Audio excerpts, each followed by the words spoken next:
Okay, so quickly while I wait for my son to get out of school, I got here early, I don't have anything else to do. I just want to remind people how I got into this homeless situation.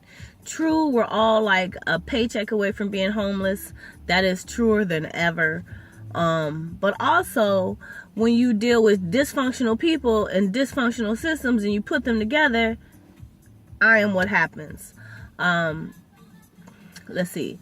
So, in short, my roommate had a beef with me because I wanted to move out, even though he knew I wanted to move out because there was no longer any room for my son and I in his home. So I was planning to move out anyway when school was out. He already knew this because we kept going back and forth about the extra room in his house that I wanted to rent, that for all different reasons, which I'll do a separate thing on him, he wouldn't rent me. So I put on Facebook that I was looking for a place to move ASAP,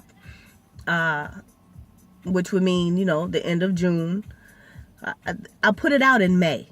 So I think, 30 days, it generally takes that long to find a place, get yourself together, get the monies together, this and that. I didn't think saying, ASAP was too big of a deal, but apparently he did. And so instead of just coming to me about it, he calls DCFS on me.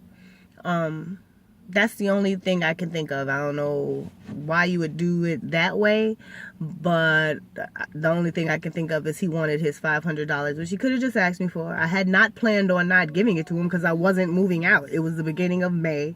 I was staying at least until July or even through summer. Anyway, long story short, he called DCFS on me with allegations of child neglect and sexual abuse. So, DCFS came to my home, talked to me about the situation, went to my son's school, talked to him at the school, talked to the school, talked to his dad, talked to my mom, and I don't know who else they talked to. But, long story short, when we did all this talking back and forth with DCFS, it comes to find out, yes, me and my son were sharing a room, but that's because he wouldn't rent me the other bedroom in his house. It was never my intention for my son to come stay with me while I was renting that room, but him and his father got into a little thing, so I was just like, just come stay here. And me and my roommate at one point was talking about the room, but it was always an issue.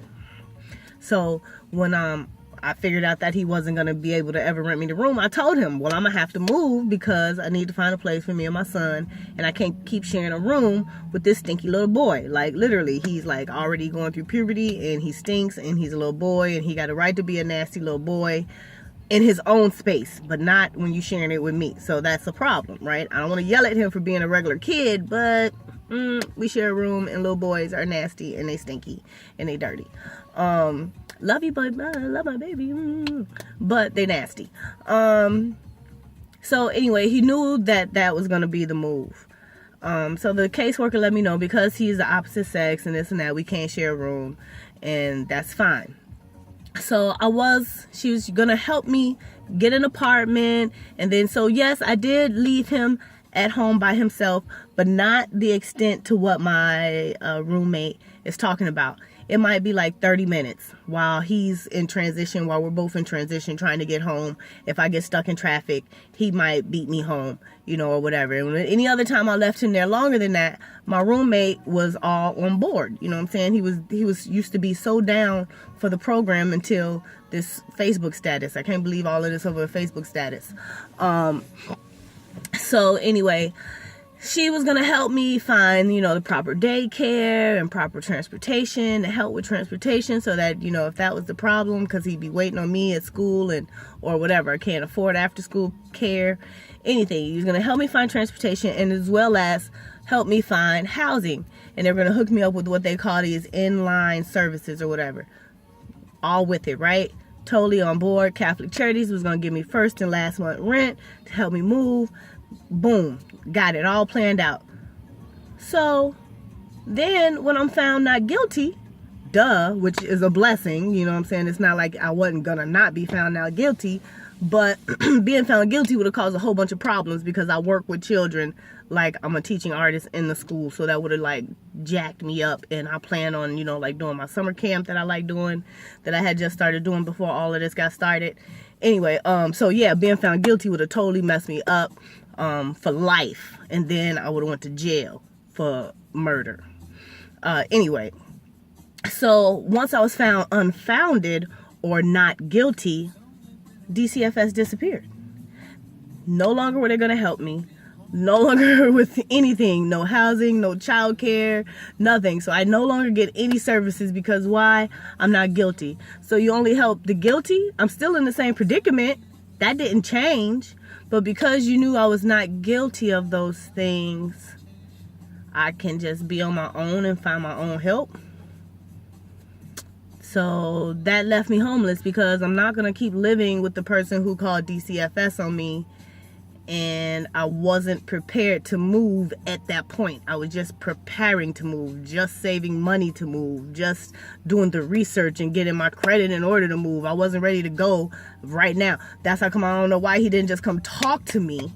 And we could have let, you know what I'm saying, I could have reminded his crazy ass of what was really happening because we already had the conversation.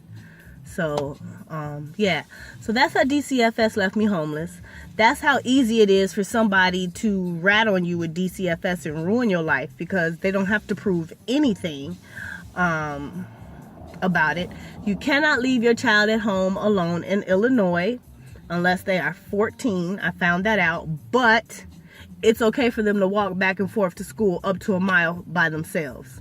So it's okay for my child to wander around out in the world full of who knows all types of possibilities, but they can't stay in their home for no amount of time at 10 years old by themselves where it's safe and they're behind closed doors in a more controlled environment.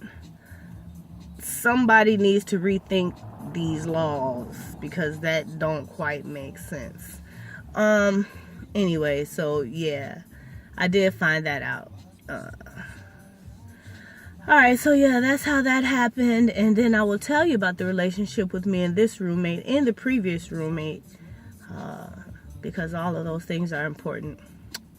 Alright, it's about time for him to show up. So later.